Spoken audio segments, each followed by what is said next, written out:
Hello everyone, welcome back. In today's video, we are going to discuss about a chapter that is the Aged Mother. Aged Mother एक chapter है English del book का जो कि बहुत important chapter है। इस chapter में ना हमें इम्पोर्टेंस ऑफ एल्डरली बताया गया है।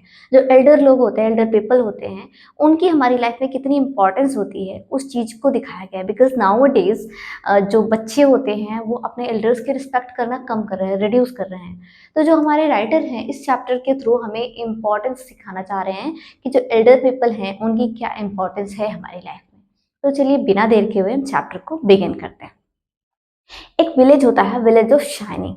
वहाँ पे एक जो है एक बेटा है, अपनी मदर के साथ रह रहा होता है। सन होता है और उसकी मदर होती है, वो दोनों एक दूसरे से बहुत लव करते हैं, बहुत अफेक्शन होता है और एक उनकी लाइफ जो है नॉर्मली आराम से चल रही होती है। मदर और सन दोनों ही एक दूसरे की बहुत केयर करते हैं और बहुत एक लविंग फैमिली आराम से रह रही होती है। Actually this story belongs to Japan. ये जो हमारे राइटर हैं उन्होंने जापान से रिलेटेड एक स्टोरी लिखी है, तो उसी की बात करी जा रही है। विलेज ऑफ शाइनिंग जो था, वहाँ पे एक रूलर था जो रूल करता था उस विलेज को। वो बहुत ही क्रूवल था, बहुत ही निर्दयी था। वो अपने ऊपर उसे बहुत प्राउड था। मतलब जितनी भी उसने फाइट्स, जितने भी वॉर उसने किए थे, वो सभी को जीता था। तो उसको ये प्राउड था कि मतलब जो यूथ होते हैं ना, वही इंपॉर्टेंट होते हैं एक कंट्री को आगे बढ़ाने के लिए। तो उसने क्या किया, मतलब उसके यहाँ पे एक रूल था कि जितने भी एजेड पीपल होते हैं उन सभी को मार दिया जाए, छोड़ दिया जाए, कहीं अबंडन कर दिया जाए, लीव कर दिया जाए। बट वो उस विलेज ऑफ शाइनिंग में नहीं रहेंगे। विलेज ऑफ शाइनिंग में सिर्फ यूथ रहेंगे, ओनली यूथ। तो ऐसा उसका मानना था। तो जब सब कुछ आराम से चल रहा था, एक दिन सडनली उसका ये रूल आया। एक्चुअली ये कुछ नया नहीं था, सभी के साथ होता था। तो उसने रूल निकाला कि जितने भी विलेज में हमारे एल्डर पीपल हैं, आप लोग उनको अबंडन कर दो, उनको छोड़ दो। तो क्या होता है, एक माउंटेन होता है जिसका नाम होता है ओबस्तुयामा। उस माउंटेन में ले जाके लोग अपने एल्डर्स जो होते हैं, जिनको आप एजेड पीपल कहोगे, उनको छोड़ देते थे। तो जब उसने रूल निकाला कि सभी जो एल्डर्स हैं उनको वहां जाके छोड़ना है, अब उस रूल को सुनते ही वो जो बेटा है वो बहुत ही ज़्यादा परेशान हो गया। बट कर भी क्या सकता है, वो बहुत ही क्रूअल था जो वहाँ पे जो रूल कर रहा था। और वो जो है मतलब सबके लिए रूल था, कॉमन था, हमेशा से चला आ रहा था। तो अब वो बिना मन के बट करे भी तो क्या करे, उसको छोड़ना भी था। ये वहाँ की कंट्री का रूल था, कोई उसे उस रूल को ब्रेक नहीं कर सकता था। तो क्या हुआ कि एक दिन वो अपने वर्क से आता है और शाम के समय अपनी मदर को जो है छोड़ने के लिए सारा सामान रेडी करता है। जितनी भी इसेंशियल चीज़ें होती हैं कि हाँ, हमें हमारे जो एजेड पीपल हैं, जो हमारे एल्डर्स हैं, उनको एक अच्छी, उनकी डेथ भी ना अच्छे से हो, उसके लिए जितनी भी नेसेसरी चीज़ें होती हैं वो सब कुछ पैक करता है। उसके बाद क्या करता है, उसके बाद क्या करता है, अपनी मदर को भी उठाता है अपने ऊपर और लेके घर से निकल जाता है। शाम का टाइम होता है, निकल जाता है। निकलता किधर है, वही ओबस्तुयामा माउंटेन, जो आप कहोगे अबंडन टू एज्ड पीपल। जितने एजेड पीपल होते हैं उनको अबंडन किया जाता है, वहाँ छोड़ दिया जाता है। उसके लिए वो फेमस होता है ओबस्तुयामा नाम का जो हमारा हिल होता है, माउंटेन आप कहोगे, तो उसी पे चढ़ने लगता है। जब वो चढ़ रहा होता है उस समय वो सारी चीज़ें और उसकी मदर को वो लेके जा रहा होता है, तो वो सब उसे काफ़ी बर्डन फील हो रहा होता है। और उसे रास्ता भी नहीं पता होता है माउंटेन का। तो वो चढ़ता तो चला जाता है, कभी इधर से कभी उधर से, रास्ता पता नहीं होता, बट वो चढ़ता चला जा रहा है। उसकी मदर देखती है कि उसका जो सन है वो कितना ज़्यादा परेशान हो रहा है उसको वहां तक ले जाने के लिए। और वो ये भी नोटिस करती है मदर कि ये जो मेरा बच्चा है, बिकॉज मदर जो है अनकंडीशनल लव करती है अपने बच्चे से। हालांकि मदर को पता था कि जो मेरा सन है ये मुझे छोड़ने जा रहा है, उसके बाद वो वापस चला आएगा, मैं वही रह जाऊंगी, बट स्टिल वो अपने बच्चे से बहुत प्यार करते हैं। उनको फील होता है कि बच्चा मेरा रास्ता नहीं जानता है, जब ये वापस आएगा तो उस समय ये रास्ता फिर भूल जाएगा। तो उसकी मदर क्या करती है, रास्ते में जितने भी पेड़ मिलते हैं उसके ट्विग्स यानी टहनियाँ उनको तोड़ लेती है और एक छोटा छोटा जो पाइल ढेर बनाती हुई चली जाती है रास्ते में, जिस रास्ते को फॉलो करते हैं। अब बहुत कोशिशों के बाद इवनिंग तक एकदम अंधेरा हो जाता है, पहुंच जाता है बच्चा। वहाँ पे अपनी मदर को उतारता है, सारा सामान रखता है अच्छे से, मतलब जितने भी लीफ वगैरह इकट्ठा करता है, पत्ते वगैरह एक ढेर बनाता है और अपनी मदर के लिए एकदम सॉफ्ट सी जगह बनाता है उनको रहने के लिए। साथ ही उसने जो कोट पहन के रखा होता है उसको भी उतार के रख देता है अपनी मदर के शोल्डर पे, ताकि उनको ठंड न लगे, उनकी टेक केयर करने के लिए, प्रोटेक्शन के लिए रख देता है।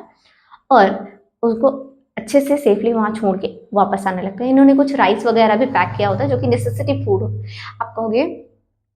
इन्होंने जाते हुए कुछ राइस वगैरह भी अपने साथ कैरी किया था, जो कि बहुत नेसेसरी फूड आइटम होता है। तो वो सब वहाँ पे छोड़ के ये रिटर्न होने वाला होता है। जब वो सन जाने वाला होता है तो उसकी मदर कहती है, बेटा जब तुम जाना तो अपनी आईज को ओपन करके रखना, नीचे जाते हुए ध्यान देना, मैंने ना पत्तियों का छोटा छोटा ढेर बनाया है रास्ते में, तो उसको फॉलो करते हुए जाओगे तो तुम इजिली घर पहुंच जाओगे टाइम से।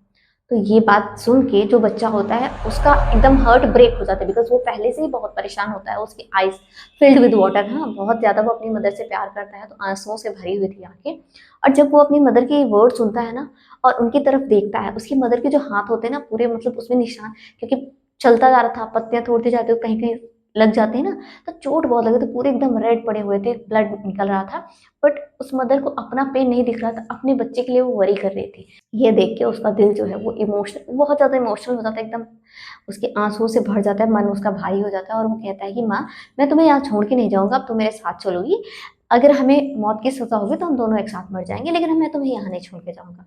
वो क्या करता है, दोबारा से सारा सामान उठाता है, अपनी मदर को शोल्डर पे उठाता है और नीचे की तरफ चलने लगता है। इस टाइम वो जो जाते हुए उसे बर्डन फील हो रहा था, वो अब उसे बर्डन नहीं लग रहा और बहुत हैप्पीली मदर को लेके अपने नीचे आता है, अपने घर आ जाता है। घर में जो उसके किचन होता है वहाँ पे एक स्टोर हाउस होता है, जो कि बाहर से विजिबल नहीं होता इजीली, वो अपनी मदर को वहीं पे हाइड कर देता है और ये दोनों साथ में रह रहे होते हैं। पहले तो उसको बहुत डर लगता है, कुछ दिन डर के रहता है, मदर को जो भी जरूरत की चीजें होती है वही प्रोवाइड करा देता है, बाहर नहीं निकालता, छुपा के रखता है सबसे। धीरे धीरे वो यूज टू हो जाता है कि मतलब उसको लगता है अच्छा अब किसी को डाउट नहीं होगा, तो आराम से ये लोग ठीक से रहने लगते हैं। पहले डर रहा होता है स्टार्टिंग में, बाद में ठीक से रहने लगता है। एक दिन क्या होता है, वो वही जो रूलर होता है वहाँ का, वो एक और रूल निकालता है और कहता है, मतलब टेस्ट करना चाहता है अपने लोगों को, और कहता है रोप ऑफ ऐश बनाने के लिए कहता है कि राख की रस्सी बनानी है।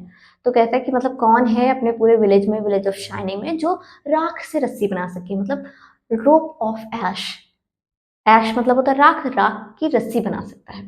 तो जब ये बात कही जाती है तो सब लोग बहुत परेशान कि राख से रस्सी कैसे बनेगी। एवरीबडी वाज सो कंफ्यूज्ड, सभी लोग बहुत कंफ्यूज, बहुत परेशान कि मतलब प्रेजेंट भी करना है, ऐसा भी है कि नहीं कर सकते, करना पड़ेगा, मजबूरी है, अब कैसे करें किसी को आइडिया नहीं। तो कुछ दिन तो ये लोग प्लानिंग कर रहे थे, उसके बाद एक दिन वो ऐसे ही सामने बच्चा जो है वो बैठ के अपनी मदर के साथ ही बात करता है। तो उसकी मदर कहती है ठीक है मैं सोच के तुम्हें बताती हूँ। दूसरे दिन उसकी मदर कहती है बेटा ऐसा करना, टहनियाँ लेना, उनको रब करके एक रस्सी बनाना, एक रोप बनाना, और उस रोप को दोनों एंड में स्टोन रख देना, पत्थर रख देना, और विंडलेस नाइट हो, जिस दिन हवा ना चल रही हो, उसमें आग लगा देना। और जब जला दोगे ना, वो जलने के बाद प्रॉपर वैसी की वैसी रस्सी बन के तैयार हो जाएंगी।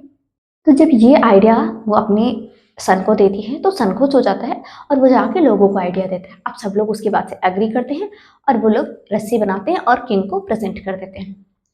अब वो जब राजा देखता है तो भाई खुद वो तो खुश हो जाता है, लेकिन वो कहता है कि इसको बनाया किसने। अब वो जो सन है उसको पेश किया जाता है, भाई इसने आइडिया दिया था। अब वो कहते हैं कि हाँ, आपने बना तो लिया, लेकिन ये कैसे, मतलब आपके दिमाग में कैसे आया। अब वो क्या करे बेचारा, बहुत परेशान, लेकिन वो वहाँ पे सच बोलता है और बता देता है, अपनी पूरी स्टोरी बताता है कैसे वो मदर को छोड़ने गया था, वापस ले आया, each and everything in detail, सब कुछ डिटेल में बता देता है। उसके बाद क्या होता है कि जो किंग है वो सोचता है इस बारे में। उसके बाद कहता है कि जो विलेज ऑफ शाइनिंग है ना, उसे सिर्फ यूथ की नीड नहीं है, उसे वाइज पीपल की भी नीड है, जो एजेड पर्सन होते हैं, जो बहुत बुद्धिमान होते हैं, उनकी भी नीड है। उसी दिन से वहाँ का रूल चेंज हो जाता है, बिकॉज अब वो रूल लग गया कि यहाँ पे यंग तो रहेंगे ही रहेंगे, साथ ही साथ वाइज एल्डरली जो हमारे हैं वो भी रहेंगे। इस तरीके से वहाँ का जो रूल है वो चेंज हो जाता है, और साथ ही साथ चैप्टर को पढ़ के हमें एक मॉरल लेसन मिलता है that we should respect our elders. वो लोगों ने बहुत ज़्यादा लाइफ को एक्सपीरियंस किया है, तो उनका एक्सपीरियंस हमारे लिए मोटिवेशन हो सकता है, हमें बहुत कुछ उनसे सीखने मिल सकता है। That's why we should respect our elders. इस तरीके से चैप्टर होता है फिनिश। आई होप चैप्टर आपको अच्छे से समझ में आ गया होगा। चलिए आज के लिए बस इतना ही, मिलते हैं हमारे नेक्स्ट वीडियो में। Till then bye bye.